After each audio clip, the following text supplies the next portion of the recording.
Hello दोस्तों, मैं पंकज स्वागत करता हूं आपके अपने यूट्यूब चैनल अजय एकेडमी में। तो चलिए आज फिर हाजिर हूं। ये ईबीएस की क्लास 16 का पार्ट 3 है और आप लोगों का मतलब धन्यवाद जो कि पार्ट फर्स्ट और सेकंड को बहुत ज़्यादा प्यार दिया, उसके लिए तहे दिल से शुक्रिया। ठीक, तो बिना किसी देरी के करते हैं आज की शुरुआत, जो कि ईबीएस के लिए बहुत ज़्यादा इंपॉर्टेंट क्लास है। ये पार्ट फर्स्ट सेकंड थर्ड जो कि ईबीएस प्लान्स करके हैं, एनसीईआरटी बेस पे हैं सारी चीज़ें जो कि सीटेट में अच्छे तरीके से पूछी जाती है। ठीक है ना, तो बिना किसी देरी के शुरुआत करते हैं आज की इस क्लास की। तो बने रहे मेरे साथ इस लास्ट क्लास तक, ठीक है ना। चलिए करते हैं शुरुआत। बीजों को प्राचीन समय में सूखी लोकी में रखकर उस पर मिट्टी का लेप, ठीक है ना, ध्यान रखना कि मिट्टी का लेप, बीजों को प्राचीन समय में सूखी लोकी में रखकर उस पर मिट्टी का लेप कर देते थे और नीम की पत्तियां इन्हें कीड़ों से बचाती थीं।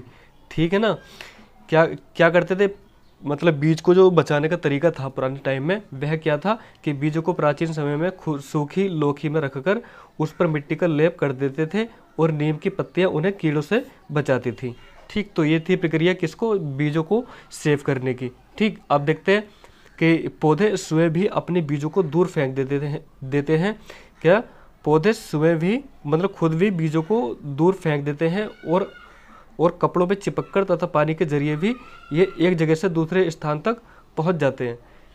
ठीक, क्या है, पौधे खुद भी अपने बीजों को दूर फेंक देते हैं और कपड़ों में चिपककर तथा पानी के थ्रू भी ये एक स्थान से दूसरे स्थान तक पहुंच जाते हैं, है ना।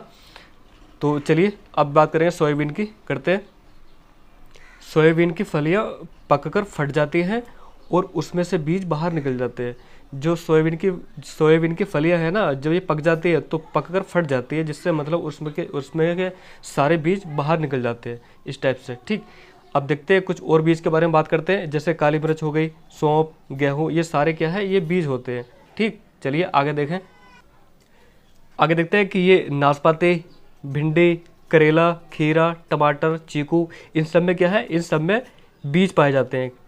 ठीक है ना, क्या पाए जाते हैं, बीज। तो इस बात को ध्यान रखें अच्छे से और आपको पता भी होगा।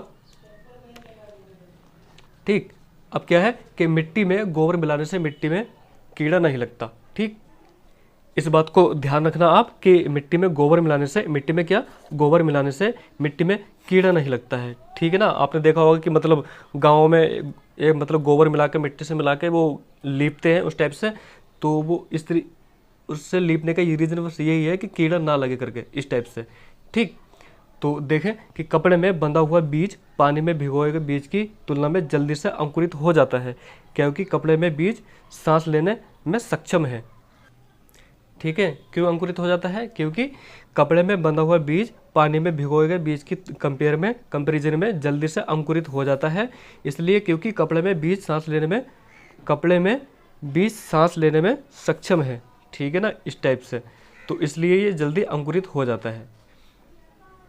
यदि बीज को कपड़े में बांध दिया जाए और उनमें से आधे अंकुरित हो जाएं और आधे नहीं, तो इसका कारण क्या है, इसके कुछ दो तीन रीज़न हैं कि जैसे यदि बीज को कपड़े में बांध दिया, ठीक, उसमें से कुछ बीज मतलब अंकुरित हो गए और कुछ ना हुए, तो वो अंकुरित क्यों ना हुए, उसके कुछ रीजन्स हैं।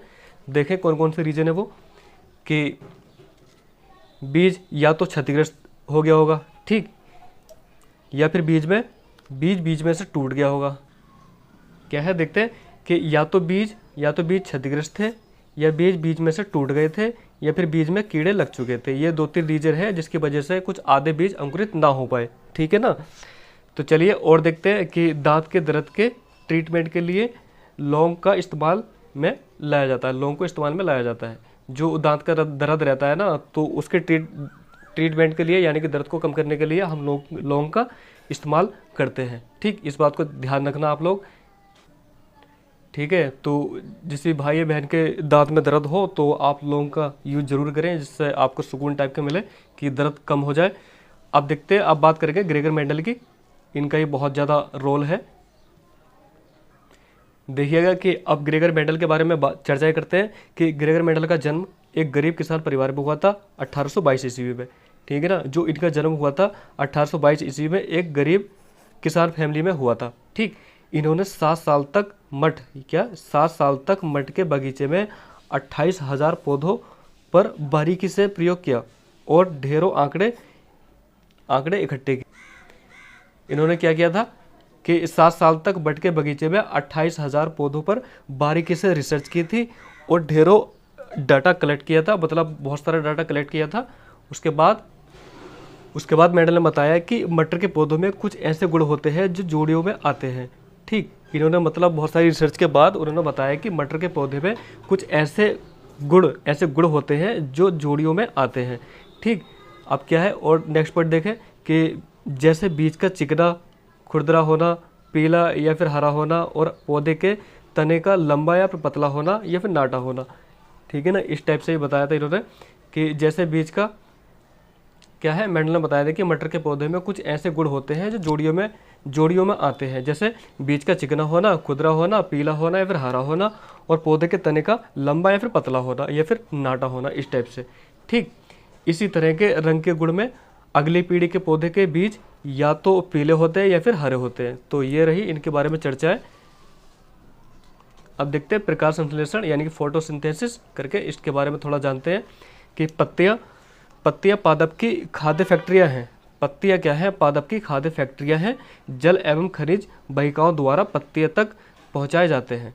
ठीक है ना, क्या पत्तियां पादप की खाद्य फैक्ट्रियां हैं, जल एवं खनिज वाहिकाओं द्वारा पत्तियों तक पहुंचाए जाते हैं। ये वाहिकाएं नली के समान होती है। ये वाहिकाएं कैसी होती है, ये नली के समान होती है तथा जैसे जड़, तना, शाखाओं एवं पत्तियों तक फैली होती हैं। ठीक है ना, तो देखिए कि पत्तियों में एक हरा वर्णक यानी कि पिगमेंट होता है जिसे क्लोरोफिल कहते हैं। ठीक, पत्तियों में एक हरा वर्णक होता है जिसे हम कहते हैं क्लोरोफिल कहते हैं। क्लोरोफिल सूर्य के प्रकाश यानी कि सौर प्रकाश की ऊर्जा का संग्रहण यानी कि स्टोर करने में पत्ती की सहायता करता है। क्लोरोफिल जो करता है सूर्य के प्रकाश को सूर्य के प्रकाश यानी कि सौर प्रकाश की ऊर्जा को स्टोर करने में पत्ती की सहायता करता है। इस प्रकार इस ऊर्जा का उपयोग यानी कि जल एवं कार्बन डाइऑक्साइड से खाद्य संश्लेषण में होता है। ठीक है ना, क्योंकि देखें, अब ध्यान रखें कि क्योंकि खाद्य संश्लेषण सूर्य के प्रकाश की उपस्थिति में होता है, इसलिए इसे फोटोसिंथेसिस कहते हैं यानी कि प्रकाश संश्लेषण कहते हैं।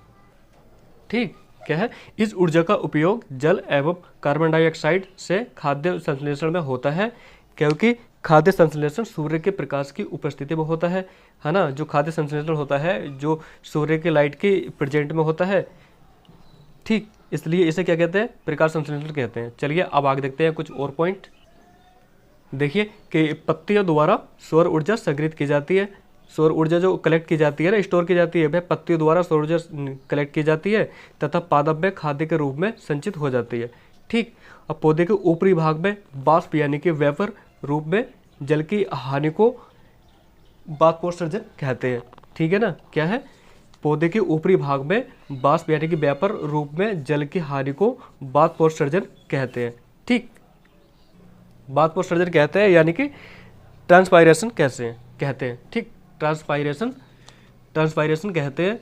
अब देखते हैं कुछ और मतलब पौधे हैं जो कि ये रही हमारे सामने तुलसी, जो कि बहुत ज़्यादा ठीक होती है। ये तुलसी की जड़ों में नाइट्रोजन जोड़ने वाले बैक्टीरिया की ग्रंथियां नहीं होती हैं। ठीक है ना, क्या है, तुलसी की जड़ों में नाइट्रोजन जोड़ने वाले बैक्टीरिया की ग्रंथियां नहीं होती हैं। ठीक, ये तुलसी के बारे में थोड़ी जानकारी रही। अब देखते हैं सरसों। इसमें पत्तियां होती हैं जिन्हें सब्जियों की तरह प्रयोग में लाया जाता है। सरसों क्या है, ये इसमें पत्तियां होती है जिसे मतलब सब्जियों की तरह प्रयोग में लाया जाता है।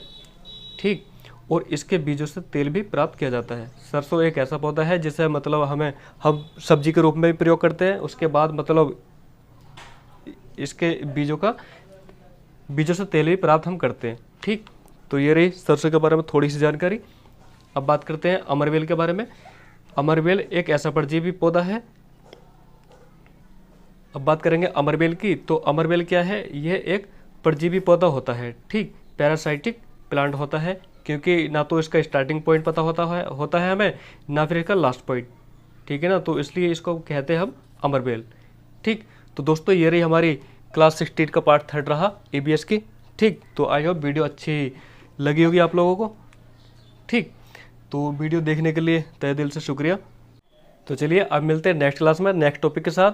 बिंदास तरीके से बने रहें अजय एकेडमी के थ्रू। ठीक है ना। सारे कंटेंट मिलेंगे, अच्छे इंपॉर्टेंट टॉपिक मिलेंगे सारे। तो बिंदास तरीके से पढ़ते रहें, बिंदास तरीके से, ठीक। अगर वीडियो अच्छी लगी हो तो चैनल को हमारे सब्सक्राइब करना और बेल आइकन प्रेस कर लेना कि ताकि सारे नोटिफिकेशन अब तक समय से पहुंच जाएं और आप वीडियो देख पाएँ, है ना। तो चलिए मिलते हैं नेक्स्ट क्लास में, तब तक के लिए धन्यवाद वीडियो देखने के लिए, और बाकी मिलते हैं, बाय।